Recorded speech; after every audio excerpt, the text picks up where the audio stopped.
Selamat kembali ke channel saya, Norizan Channel. Okay, hari ini semoga semua subscriber saya kat luar sana berada dalam keadaan sihat sejahtera pada hari Jumaat ini ya. Dan hari ini saya akan berkongsi bagaimana laman kecilku ini dengan Heliconia.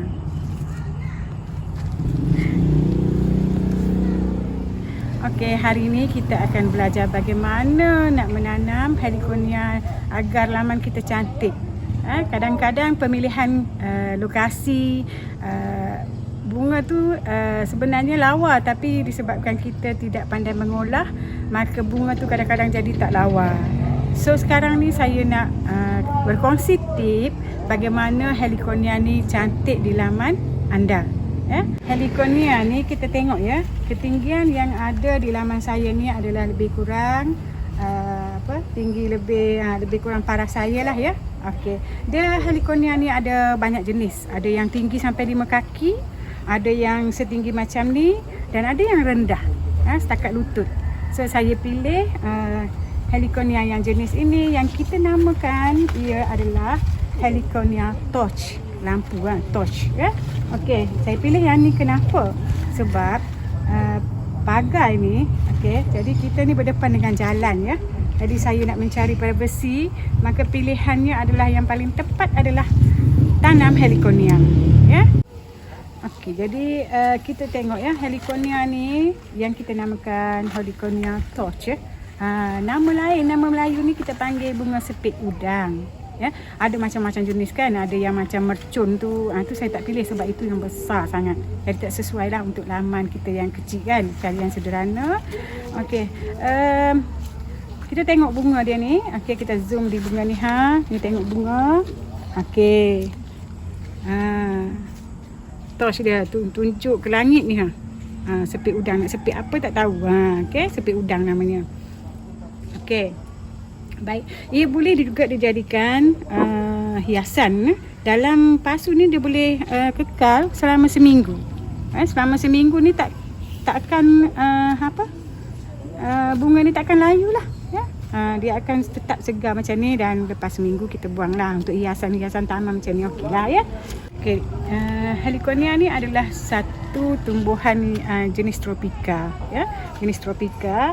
Bila kita nak tanam dia, tidak perlulah kita letak dekat bawah teduh ke apa. Dia direct matahari pun dia boleh hidup dengan subur ya. Dia tidak perlukan penjagaan yang sukar lah. Dia hanya perlukan cahaya matahari, dan juga kalau kering sangat kita siram. Kadang-kadang tu 2 minggu sekali saya siram. Kan hujan tak pernah siram lah. Okey. Jadi kita tengok bagaimana cara kita nak tanam dia.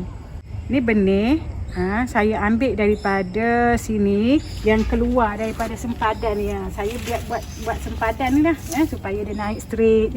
Yang keluar-keluar ni saya tarik lah. Inilah dia salah satunya ya. Okey, benih dia ni macam lengkuas ya. Kalau kita biasa tanam lengkuas, okey, kita kan ambil rhizome dia. Macam inilah dia pun. Sifat dia sama macam lengkuas. Okey, dia akan tumbuh daripada sini yang nampak ni. Ni akan menjala, dan kemudian dia akan naik lah.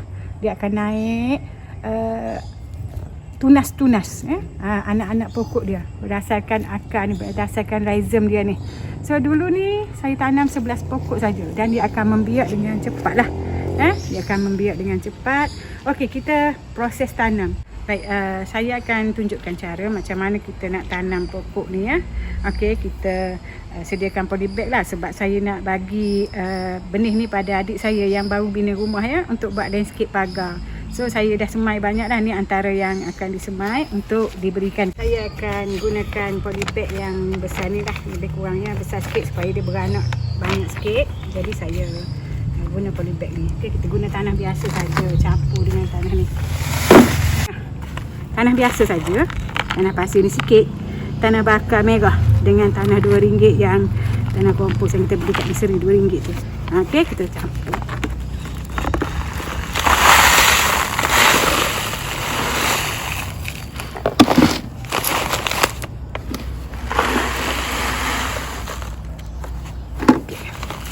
Mudah je tanahnya, tak banyak kerenah dia. Okey, tanah macam biasa. Janji ada rhizome. Kalau batang ni saja ada tak hidup. Dia kena ada razor. Ni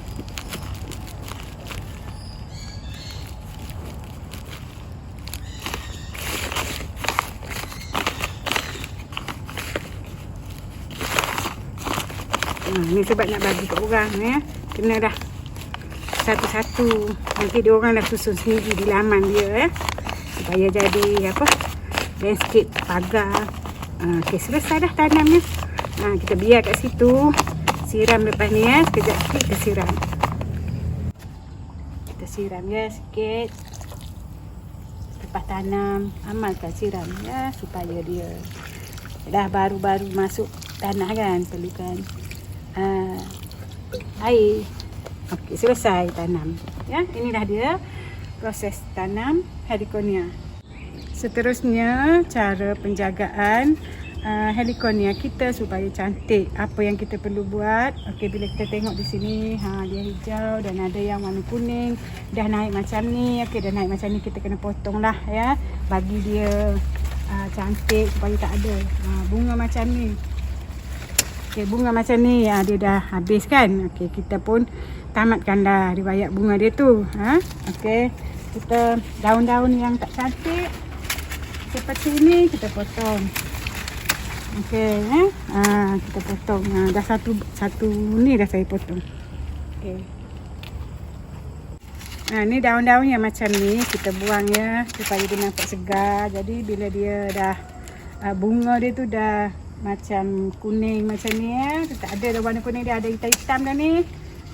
Kita buang lah Okey, kalau macam ni ni bunga tengah segar lah kita ambil kalau nak buat hiasan. Akhir sekali tentang pembajaan pokok Heliconia, saya tak pernah gunakan baja kimia untuk menyuburkan pokok-pokok Heliconia saya ni. Apa yang saya guna adalah sisa-sisa dapur saya saja dan saya nak tunjukkan kepada penonton hari ini tentang sisa dapur saya. Saya nak tunjukkan kepada penonton hari ini sisa dapur saya ni. Okey, nasi, potongan kulit buah-buahan, dan satu je, jangan masukkan tulang-tulang ikan, tulang-tulang ayam. Tak mau Yang kita nak adalah nasi, lebihan roti, lebihan teh ke apa ke, tu memang boleh Okey, saya akan campak saja ke umbi Heliconia.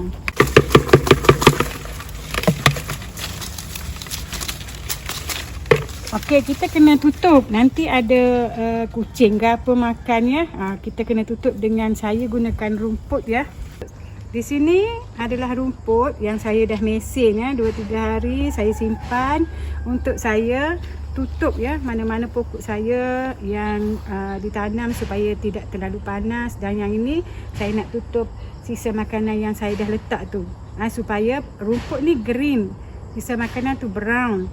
Bila green and brown bercampur, dia akan jadi kompos, dan kompos itu baja organik. So kita tak perlu keluarkan duit untuk beli baja-baja kimia untuk menyuburkan pokok kita. Just take it from dapur.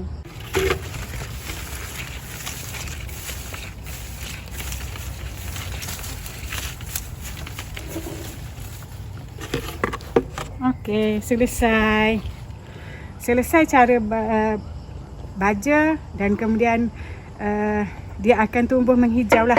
Kalau dulu saya punya ni kan, tengok dia punya tinggi, kemudian ada rendah di ujung sana. Di ujung sana tu rendah sebab saya baru campakkan makanan lebih-lebihan, so baru dia naik subur Yang sebelah sana, yang hujung sana tu dia rendah sebab saya baru jadikan ia pagar sebelah situ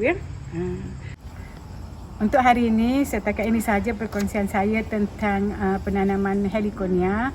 Dan di sini untuk pasangan yang baru kahwin, yang baru membeli rumah, yang belum buat landscape, nak pilih pokok-pokok untuk dijadikan tanaman landscape, saya syorkan supaya tanam Heliconia ini untuk kawasan yang ingin kita jadikan kawasan yang privacy lah seperti mana yang saya buat ni, saya syorkan lah dan untuk penonton saya yang sudi yang sudi menonton video-video bunga-bungaan saya, tanaman-tanaman herba saya ucapkan terima kasih banyak-banyak, dan teruskan lagi menonton video saya yang akan datang, kerana ada banyak lagi pokok-pokok yang berada di sekitar rumah saya yang akan saya kongsi cara tanam dan cara jaganya ya.